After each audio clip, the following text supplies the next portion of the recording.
अभी कुछ ही समय पहले की बात है।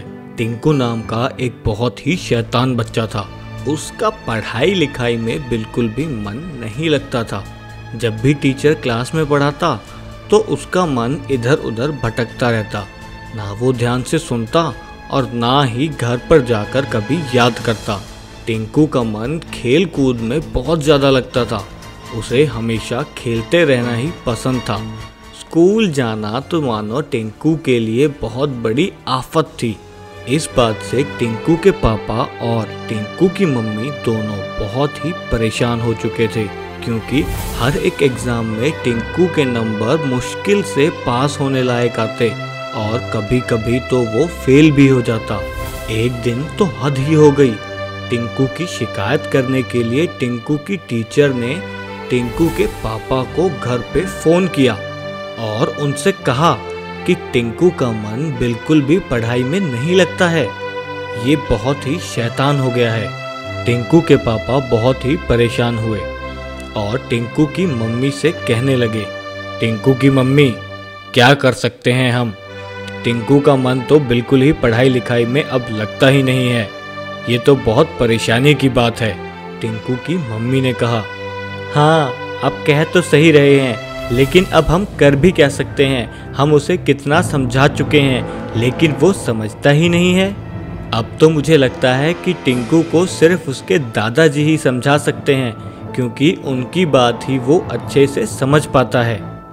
इस पर टिंकू के पापा बोले, अच्छा, ये तो बहुत ही अच्छी बात है कि टिंकू पिताजी की बात मान लेता है, क्योंकि कल ही पिताजी गांव से यहाँ पर आने वाले हैं।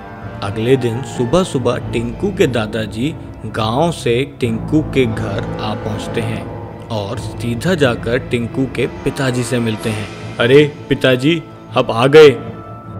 हाँ बेटा, मैं आ गया, लेकिन तुम इतने परेशान क्यों लग रहे हो? अरे पिताजी, क्या बताऊं आपको, टिंकू ने तो नाक में दम कर रखा है। उसके नंबर हर एग्ज़ाम में कम से कम होते जा रहे हैं। उसकी टीचर बहुत शिकायतें करने लगी हैं। टिंकू का मन पढ़ाई में बिल्कुल नहीं लगता और कुछ एग्ज़ाम में तो वो फेल भी हो चुका है। टिंकू के दादाजी ने कुछ देर सोचा और टिंकू के पिताजी से कहा, तुम चिंता मत करो, मैं अब आ गया हूँ। मैं अपने आप टिंकू को समझा दूंगा। और ये कहकर टिंकू के दादाजी टिंकू के कमरे में चले गए। जैसे ही टिंकू ने दादाजी को देखा, टिंकू बहुत ही खुश हुआ। वो जोर जोर से उछलने लगा और बहुत खुशी के मारे चिल्लाया, दादाजी आ गए, दादाजी आ गए, दादाजी आ गए। दादाजी, दादाजी, आप मेरे लिए क्या लेकर आए हो? टिंकू के दादाजी ने टिंकू की तरफ एक चॉकलेट का पैकेट बढ़ाते हुए कहा, ये लो, ये तुम्हारी सबसे फेवरेट चॉकलेट है ना? मैं यही तुम्हारे लिए लेकर आया हूँ। टिंकू के कमरे में जाने से पहले दादाजी ने अपने बैग से एक पेन निकाला और टिंकू के कमरे में घुस गए। अब टिंकू की नज़र दादाजी के पेन पर पड़ी और टिंकू बोला, दादाजी, दादाजी, ये पेन तो मैंने आपके पास पहले कभी नहीं देखा। ये तो बहुत ही सुंदर लग रहा है। ये आपने कहाँ से लिया?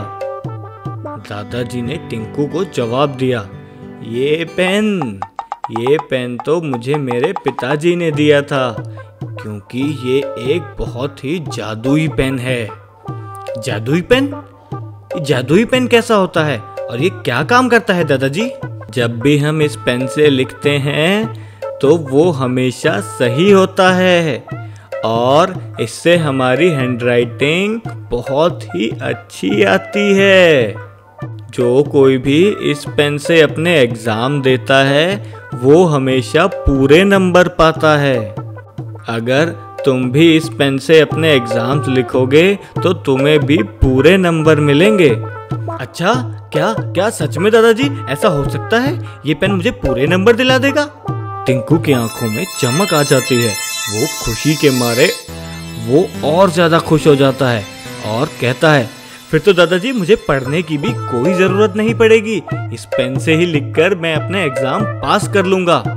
लेकिन टिंकू के दादाजी उसे बताते हैं कि ये पेन जादुई है, लेकिन इसकी कुछ शर्तें भी होती हैं।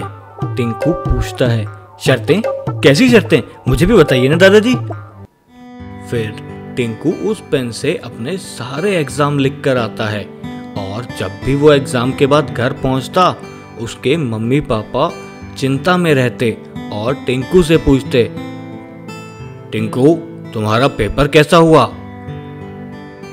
वो तो एग्जाम का रिजल्ट ही बताएगा पापा कि मेरा पेपर कैसा हो रहा है। टिंकू के सारे एग्जाम इसी तरह से निकल गए। अब टिंकू के रिजल्ट का दिन आया। रिजल्ट कार्ड लेकर टिंकू सीधा अपने घर पहुंचा। उसके मम्मी पापा बहुत ही डरे हुए थे, लेकिन दादाजी को पता था और वो एकदम शांत बैठे थे।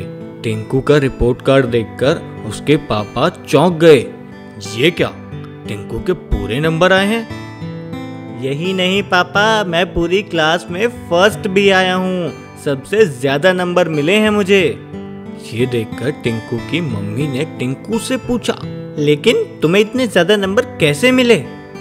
टिंकू ने जवाब दिया, ये कमाल तो दादाजी के दिए हुए जादुई पेन का है। इस जादुई पेन से मैंने सारे पेपर लिखे और मुझे सबसे ज्यादा नंबर मिले। जादुई पेन? टिंकू के पापा बहुत ही शॉक हुए।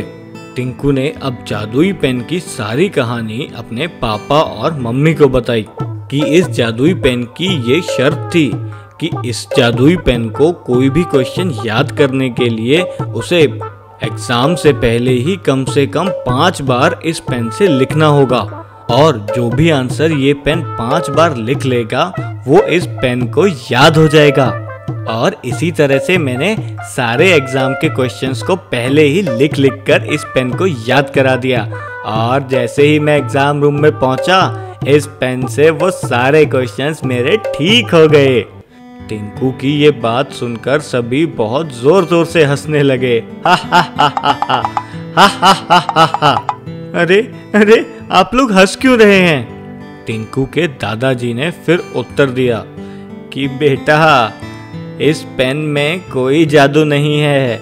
असल में जादू तो तुम्हारे अंदर ही है। जब तुमने सभी प्रश्नों के उत्तर 5-5 बार कॉपी पर लिखे तो वो उत्तर इस पेन को नहीं बल्कि तुम्हें याद हो गए और अपने एग्जाम में तुमने वही क्वेश्चंस बहुत आसानी से लिख दिए।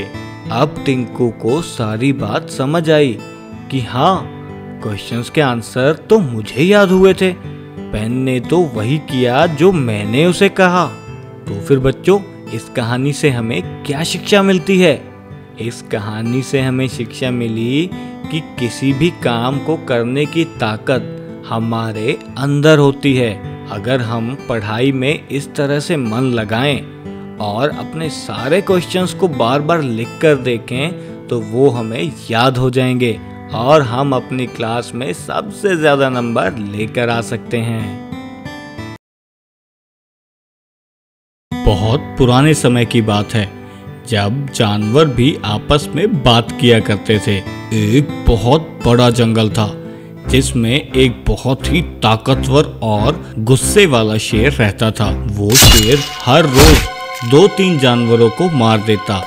एक जानवर वो खाता और बाकी के 2-3 जानवरों को यूं ही छोड़ जाता। इस बात से जंगल के सारे जानवर बहुत ही परेशान थे क्योंकि उनकी आबादी बहुत ही तेजी से कम हो रही थी।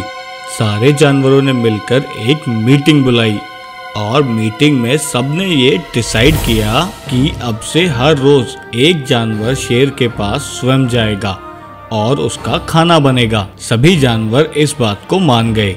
अब उन सब जानवरों ने मिलकर यही विनती जाके शेर से की कि महाराज, आपके पास हर रोज एक जानवर अपने आप आ जाएगा, आप उसे खा लेना। शेर ने सोचा, बात तो ये बिल्कुल सही कह रहे हैं। मुझे कहीं बाहर जाना भी नहीं पड़ेगा और मुझे यहीं पर अपने घर में बैठे बैठे रोज खाना भी मिल जाएगा। इससे अच्छा और क्या होगा। मैं बाकी समय आराम से सोकर निकालूंगा और मजे करूंगा।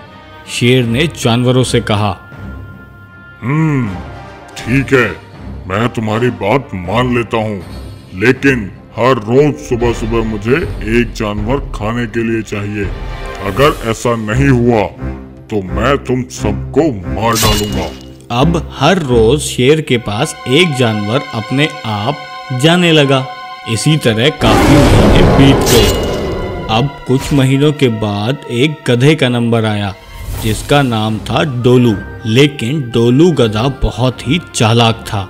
वो जैसे ही शेर के पास पहुंचा तो शेर के पैरों में गिर गया और शेर से विनती की, महाराज, महाराज, आप तो बहुत ही शक्तिशाली हैं। अगर आप मुझे छोड़ देंगे, मुझे नहीं खाएंगे, तो मैं आपके बहुत ही काम आ सकता हूँ, और वो भी पूरे जीवन भर।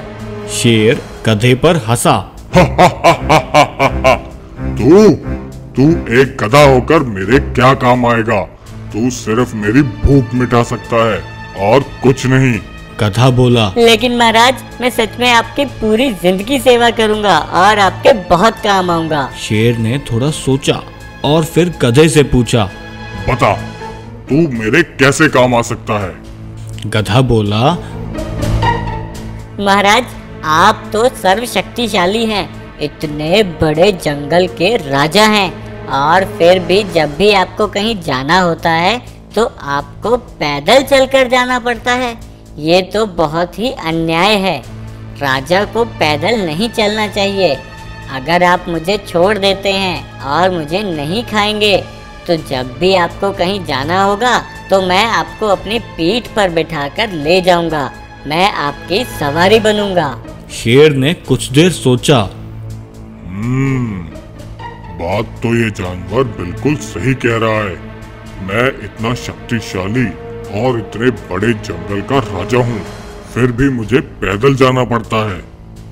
इससे अच्छा तो मैं इसे नहीं मारता, और जहाँ भी मुझे जाना होगा मैं इसकी पीठ पर चढ़कर जाऊंगा, और खाने के लिए तो मुझे और जानवर भी मिल ही जाएंगे। और इस तरह शेर ने डोलू गधे को छोड़ दिया और उसे नहीं मारा। अब शेर को जब भी कहीं जाने की जरूरत पड़ती तो वो सबसे पहले मुकुट पहनता और फिर फटाफट गधे की पीठ पर चढ़ जाता। गधा उसे लेकर पूरे जंगल में घूमता और वापस उसके घर तक ले आता। ऐसे ही करते करते पूरा 1 साल बीत गया और शेर बहुत ही आलसी हो गया। शेर को भी अब मजा आने लगा कि उसे ना तो चलना पड़ता है और ना ही खाने की तलाश में कहीं बाहर जाना पड़ता है। फिर एक दिन जंगल के सभी जानवरों ने फिर से मिलकर एक सभा बुलाई। शेर को भी उस सभा में बुलाया गया। शेर हमेशा की तरह गधे की पीठ पर बैठकर सभा में पहुंचा। जैसे ही गधा सभी जानवरों के बीच में पहुंचा, उसने उछलकर शेर को नीचे गिरा दिया। शेर को बड़ा गुस्सा आया। शेर गधे पर चिल्लाया, मूर्ख, तेरी इतनी हिम्मत कि तूने मुझे नीचे गिराया। रुक, आज मैं सबसे पहले तुझे ही खाऊंगा और उसके बाद इन सबको जो मुझ पर हंस रहे हैं। लेकिन गधा जोर जोर से हंसने लगा।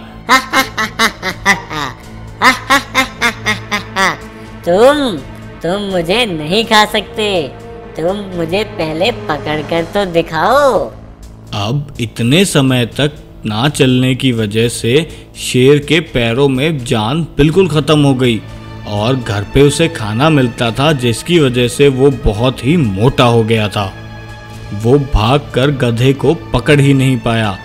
अब गधा उस पर और जोर जोर से हंसने लगा। साथ ही साथ सारे जानवर भी उस पर हंसते हुए अपने अपने घर चले गए। अब शेर के पास जानवरों ने एक एक करके जाना भी बंद कर दिया। ना कोई शेर के पास जाता और ना शेर किसी को पकड़ पाता, जिसकी वजह से शेर को भूखा ही रहना पड़ता। तो फिर बच्चों, इस कहानी से हमें क्या शिक्षा मिली? इस कहानी से हमें शिक्षा मिली कि हमें हर रोज एक्सरसाइज करनी चाहिए और बैठे बैठे खाने से हमारे शरीर का वजन बढ़ जाता है। इसलिए हमें हर रोज खाना खाने के बाद भी वॉक करनी चाहिए और सुबह सुबह उठकर भी हमें वॉक करनी चाहिए, जिसकी वजह से हमारा शरीर एकदम हेल्दी रहे और हमें शेर की तरह पछताना ना पड़े।